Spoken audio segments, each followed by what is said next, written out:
from the 70s who supposedly converted to Christianity was popular in his saying that said, why should the devil have all the good music?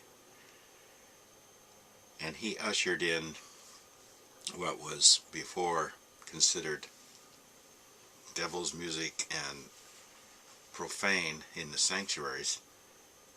He was the main doorway for unfettered rock music to enter into the churches. I went to a basketball game one time at a Christian college, which I remembered before taught that way, that rock music was of the world and it was considered unchristian. They softened the pedal a little bit. They didn't say it was a devil's music per se, but they said it was worldly and that it had no place in the church. That was when I went to Bible school for a year and failed in music theory and got a D in the doctrine of the Holy Spirit. Nevertheless, then I went to other pursuits. But the school had a basketball game I went to a few years ago, and their preliminary music was Creedence Clearwater and Revival. That was their revival. Songs that were rocking, and that was their music blaring before the game. Not really shocking, but hypocritical, where they teach Bible and pollute it with all that crud. Anyway, I've been there, been through that. I was delivered from rock music. I used to listen to it hours a day. I'd listen to Jimi Hendrix and music and Vanilla Fudge, all that, a lot of it from the 60s. When I went to Vietnam, I fed on it, and after that, when I came home, I fed on it. In my early years as a father, I used headphones so I wouldn't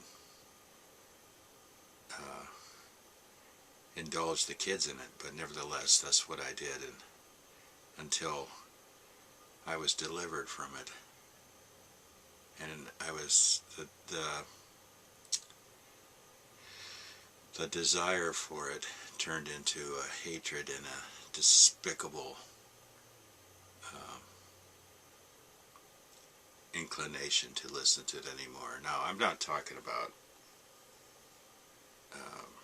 Keith Green.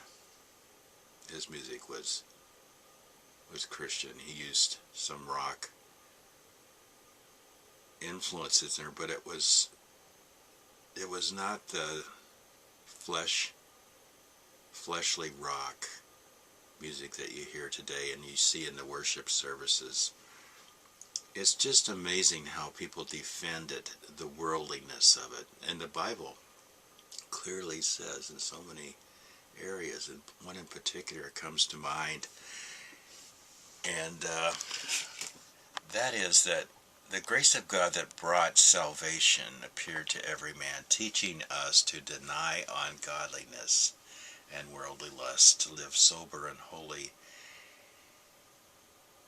in this world.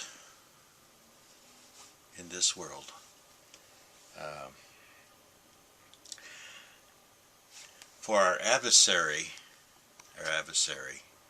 we have an adversary. Did your church talk about that much? Do they say the Democrats are your adversary?